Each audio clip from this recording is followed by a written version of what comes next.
आज तो हमें लिटरली भागना पड़ा बिकॉज हमारी बस निकल चुकी थी। Hi, I am Suchi and welcome to my mini vlog. कहीं जाना हो और मुझे पिंपल ना आए ऐसा कभी हो नहीं सकता। जाने से पहले मुझे याद आया कि मैंने ट्राइपॉड लिया ही नहीं, तो मैंने वो ले लिया। और फिर मेरी मम्मी ने मुझे दही खिलाया और उसके बाद हम निकल गए। ऊपर से हम 3 जन का इतना लगेज हो गया कि हमें ले जाना मुश्किल हो गया। फिर हम पहुंचे और हमारी फैमिली से मिले। फिर हम तीनों कजिन्स चले गए थे कुछ लेने के लिए, बस में खाने के लिए चाहिए था तो। और हमें कॉल पे कॉल आ रहे थे और हमारे फ़ोन ही साइलेंट पे थे एंड हमें लिटरली भागना पड़ा वहाँ से बिलिंग करवा के।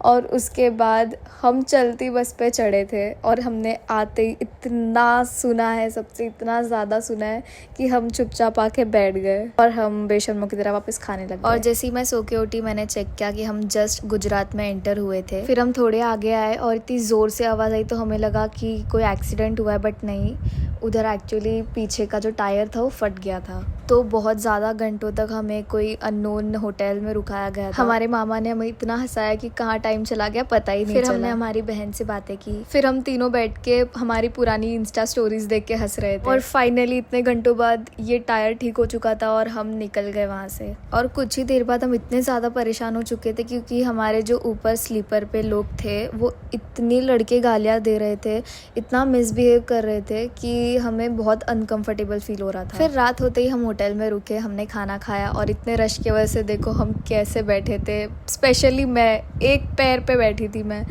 और फिर कभी भी गिर जाती मैं तो। और उसके बाद हम लोग वापस बस में गए और हम फिर सो गए। So see you in the next vlog. Bye bye.